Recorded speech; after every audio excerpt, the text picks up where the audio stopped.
안녕하세요. 개발자 끙끙입니다. 오늘은 여러분과 함께 세상에서 가장 간단한 시스템 아키텍처부터 서비스 가용성을 위한 최소한의 시스템 아키텍처까지 아키텍처를 조금씩 확장해 나가보겠습니다. 혹시 대규모 트래픽을 처리한 경험이 있으신가요? 가장 트래픽이 많다던 페이스북이나 아마존도 처음부터 사용자가 많지 않았을 테고 트래픽이 증가함에 따라서 그것을 대응하기 위한 많은 작업을 진행했을 겁니다. 어떠한 시스템도 어떠한 서비스도 처음부터 완벽하진 않습니다. 중요한 것은 서비스가 성장함에 따라서 가용성을 높이고 트래픽 증가에 대응할 수 있는 시스템을 확장해 나가는 것입니다. 물론 인프라 비용도 놓칠 수 없는 포인트고요. 그리고 이 영상은 특히 주니어 개발자에게 정말 많은 도움이 될 겁니다. 확신합니다. 서비스 로직을 잘 동작하게 하는 게 여러분의 주요 업무겠지만 전체적인 시스템 설계를 바라보지 못한다면 성장하는데 한계가 생길 수 있어요. 그리고 오늘의 이야기는 기술 면접에도 많이 나오는 이야기들 꼭 담아가시길 바래요. 그럼 시작해볼까요? 가자! 가자! 자, 시작해보자! 네. 어떠한 서비스를 처음 만드는 상황이라면 화면에 보이는 이 간단한 아키텍처처럼 구성할 수 있습니다. 서버 하나에 서비스에 필요한 모든 기능과 데이터를 담아서 운영하는 거죠. 네, 사용자는 서버 IP를 통해서 필요한 기능을 직접 요청할 수 있습니다. 그리고 그에 대한 응답을 받겠죠. 이 과정 중에 별도의 데이터베이스 서버는 필요하지 않습니다. 데이터베이스가 필요하다면 가지고 있는 이 서버에 직접 설치해서 사용해도 될 것이고 아니면 서버 내 메모리에 어떠한 정보를 담아서도 사용할 수 있을 거예요.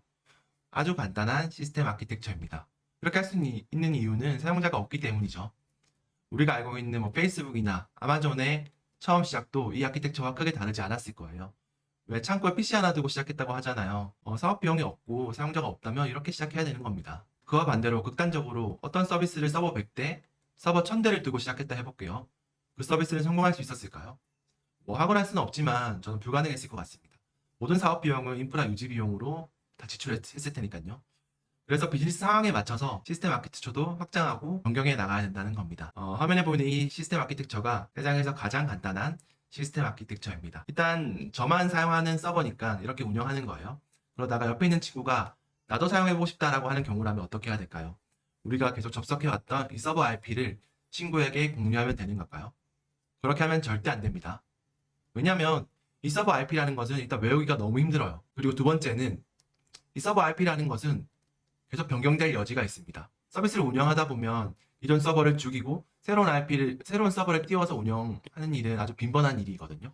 그럴 때마다 새로운 IP가 생성될 텐데, 그럴 때마다 친구에게 새로운 IP를 공유해줘야 될까요? 그럴 경우에 DNS 설정을 해주면 됩니다. DNS라는 게 도메인 네임 서비스인데요. 우리가 흔히 사용하는 도메인 주소와 방금 접속했던 서버 IP를 이렇게 매칭시켜 두는 거예요. 그러면 이제 더 이상 서버 IP로 서비스 기능을 요청하는 게 아니라 우리가 흔히 사용하는 이 도메인 주소로 서비스 기능을 요청하게 되는 거예요. 왜 우리가 네이버를 접속할 때 웹브라우저에 네이버.com을 치고 접속하잖아요. 그게와 동일한 개념입니다. 네이버.com이 DNS에 등록되어 있어요. 사용자는 도메인 주소로 기능을 요청하면 DNS에서 서버 IP를 응답합니다. 그 서버 IP로 그 서버에 기능을 요청하게 되는 거예요. 앞서 말했겠지만 DNS 설정을 하면 좋은 게 더 이상 서버 IP를 기억할 필요가 없습니다. 그리고 한 가지 더, 앞서 말했지만 서버가 변경됐을 때, 새로운 IP가 생성되었을 때 이 DNS의 설정만 변경되면, 여기만 변경해주면 도메인 주소를 아는 사람들은 접속하는데 전혀 지장이 없을 겁니다. 예. 그래서 흔히 이렇게 서버 한 대와 DNS 붙이는 거를 기본 스펙으로 둡니다. 예. 이렇게 사용하다가 서비스의 반응이 점점 좋아져요. 그래서 사용자가 늘어나는 거죠. 사용자가 늘어나는 거는 트래픽이 증가한다는 거와 동일한 말입니다. 증가한 트래픽을 이 서버 한 대로 대응할 수 있을까요? 아마도 이 서버가 계속 하나로 유지된다면 API의 속도는 점점 증가할 거고 CPU와 램도 피크를 찍을 겁니다. 그리고 데이터도 점점 많아질 거니까 디스크의 용량도 점점 늘어나게 되겠죠. 이렇게 계속 내버려 둔다면 이 서버는 결국 사망하게 될 거예요. 그러면 서비스도 당하게 될 겁니다. 그 전에 어떠한 대책을 세워야겠죠. 어떠한 대책을 세울 수 있을까요? 서버 확장을 먼저 고민을 해야 됩니다. 서버 확장하는 거는 두 가지 방법이 있는데요. 서버를 업그레이드 할 것인지 아니면 서버를 한 대 더 살 것인지입니다. 전자는 스케일 업이라고 부르는데 말 그대로 서버의 CPU와 램 사양을 높여서 사양을 좋게 하는 거예요. 만약에 기존 서버가 1000TPS를 담당할 수 있는 서버였다면 CPU를 2배 올리면 아마도 2000TPS를 감당할 수 있는 서버가 되겠죠. 뭐 이렇게 정확하게 되지는 않습니다. 예를 들어서 하는 거고요. 후자로 스케일 아웃은 동일한 서버를 여러 대 두는 건데 만약에 1000TPS 담당할 수 있는 서버가 있다고 했을 때 서버가 4대면 3000TPS, 5대면 5000TPS, 7000TPS 이런 식으로 감당할 수 있는 거죠. 어떤 식으로 늘어나는 트래픽을 감당할 수 있을까요? 어떤 하나가 아니라 두 가지 방법 다 고민해야 됩니다. 먼저 서비스가 죽었을 때 어떤 식으로 빠르게 복구해야 될지 고민을 해볼까요? 우선 서버가 한 대인 경우에 이 서버가 죽는 상황이라면 서비스 사용자들은 이 서버가 살아나는 데까지 기다려야겠죠. 굉장히 리스크한 상황입니다. 대신에 서버가 복수개인 경우에, 두세 개인 경우에 서버가 한 대 죽는다고 해서 서비스는 멈출까요? 서버 두 대가 있기 때문에 사용자들은 이 서비스가 장애가 났는지 알 수 없을 겁니다. 두 개로 잘 운영하다가 나머지 서버 한 대를 다시 살리면 서버 세 대로 다시 운영되게 될 거예요. 두 번째, 만약에 트래픽이 급격하게 증가하는 상황이라면 어떻게 될까요? 첫날에 TPS 하던 게 2000TPS를 해요. 그러면 가장 간단한 것은 뭐 스케일업해서 서버의 스펙을 늘리는 거겠죠. 그런데 언제까지 늘릴 수 있을까요? 뭐 첫날은 뭐 1000TPS지만 다음 달에 뭐 10,000TPS가 들어온다면 스펙이 100배, CPU 100배인 서버를 구할 수 있을까요? 1000배인 서버는 구할 수 있을까요? 대응할 수 있을지 의문이 듭니다. 반면에 스케일업 같은 경우에는 급격하게 증가하더라도 서버만 여러 대 증가하면 돼요. 뭐 10만 TPS더라도 100개 달아주면 되는 거잖아요.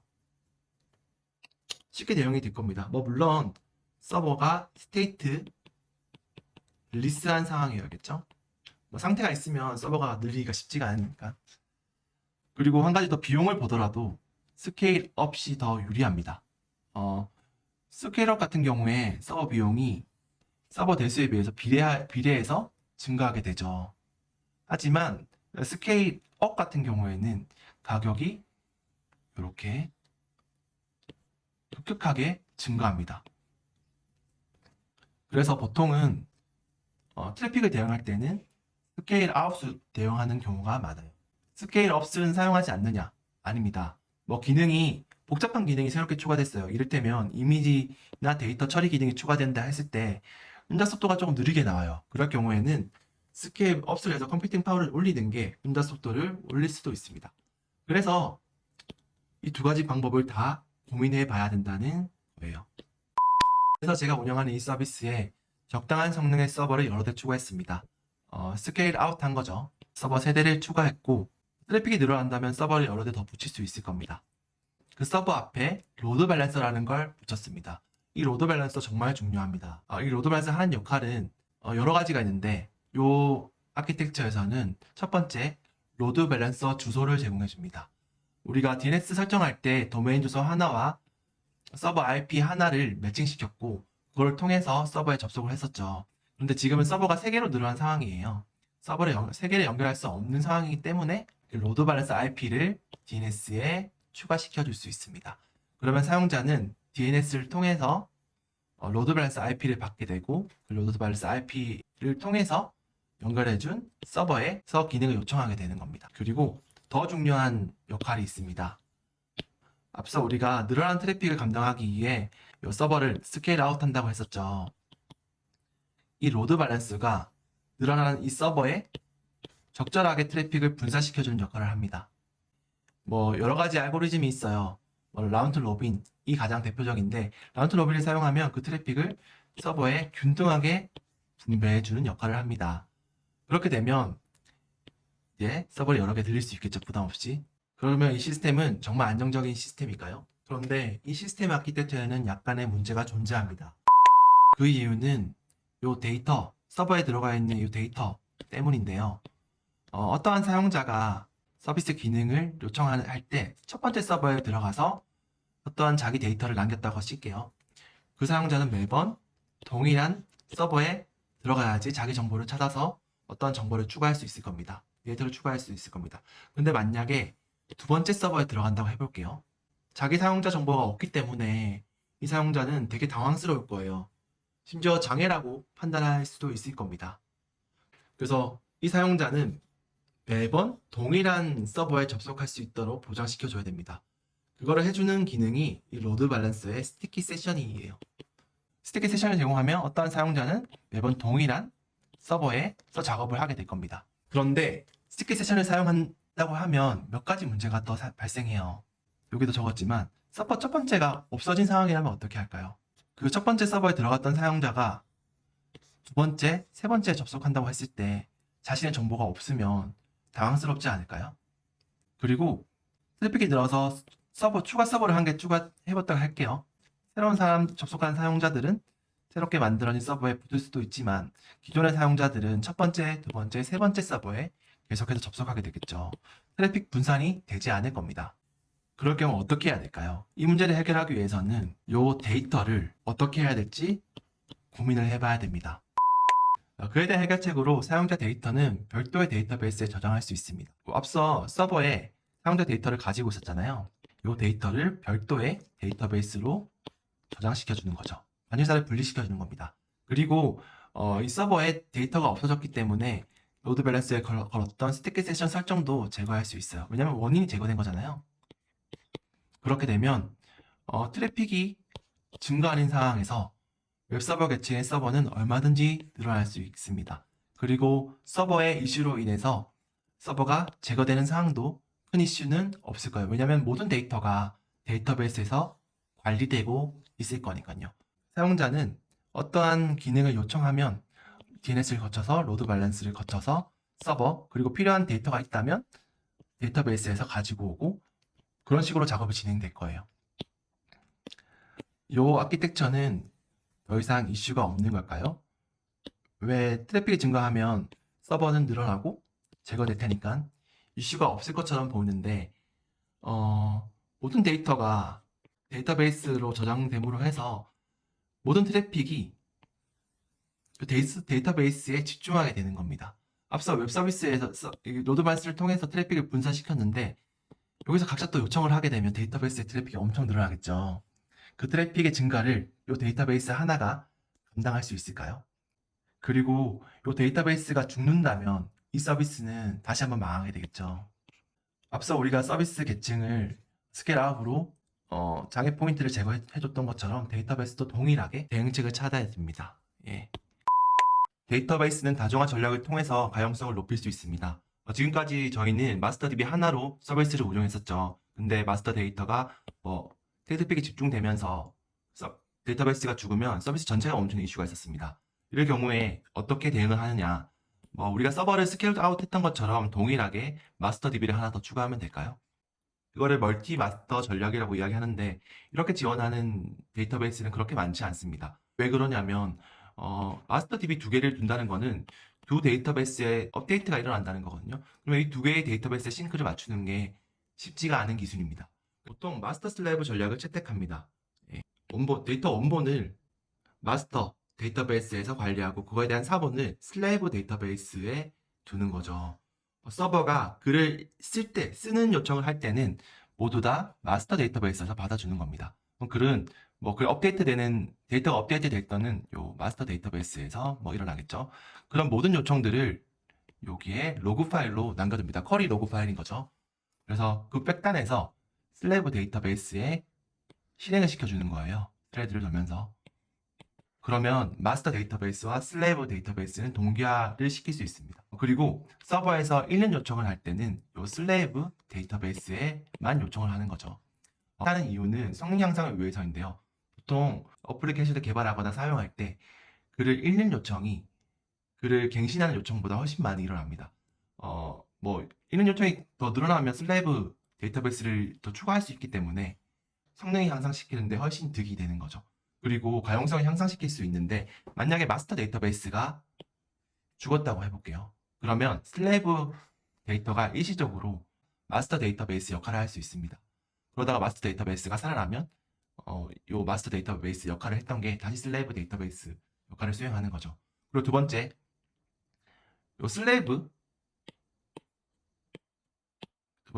요 슬레이브 데이터베이스가 죽었다고 할게요. 그러면 큰 이슈가 발생하지 않습니다. 왜냐하면 그 슬레이브 데이터베이스가 복구될 동안 마스터 데이터베이스가 모든 트래픽을 처리하면 될 거니까요. 네. 그래서 보통 마스터 데이터베이스 방식을 채택합니다. 그래서 우리가 사용하는 이 서비스의 데이터베이스 계층에 마스터 슬레이브 전략을 사용해서 다중화 전략을 취했습니다. 이렇게 해서 서비스 가용성을 위한 최소한의 시스템 아키텍처를 구현해 봤습니다. 사용자는 어떠한 요청을 보낼 때 우리가 만들어 놓은 도메인 주소로 요청을 보내겠죠. 그러면 DNS에서 로드 밸런스 IP를 받게 되고 로드 밸런스를 통해서 서버에 요청을 보내게 됩니다. 업데이트, write나 delete 같은 요청 같은 경우에는 마스터 데이터베이스에 요청을 보내게 되고 읽기 요청에 대해서는 요 슬레이브 데이터베이스에서 처리하게 되는 거예요. 지금까지 저희는 세상에서 제일 간단한 아키텍처를 점점 발전시켜가면서 서비스 가용성을 위한 최소한의 시스템 아키텍처를 만들어갔습니다. 어때요? 재밌지 않았나요? 한 가지 더 이야기해 주려고 합니다. 이 서버들이 하나의 서버 센터에 있다고 가정한다면 이 서버 센터가 불이난다면 어떻게 할까요? 이 서비스는 망할 수 있습니다. 그러면 어떻게 해야 될까요? 서버 센터를 두 곳을 두고 지금까지 구성했던 이 아키텍처를 나눠봤어요. 서울 지역에 서버 2대, 마스터 DB를 뒀고 부산 지역에는 서버 1대와 슬레이브 데이터베이스를 뒀습니다. 만약에 서울에 불이 난다고 할게요. 그러면 로드 밸런스 자체가 멈추기 때문에 스탠바이 하고 있던 요 로드 밸런스가 액티비티 상태로 전환되고 서버도 한 개로 운영되다가 개수를 맞춰서 3대까지 추가할 수 있을 겁니다. 서울 데이터 센터가 다시 살아날 때까지 이렇게 구성되다가 복구되면 정상적으로 실행되게 될 거예요. 여기까지 자연재해도 안전한 시스템 아키텍처를 구성해 봤습니다.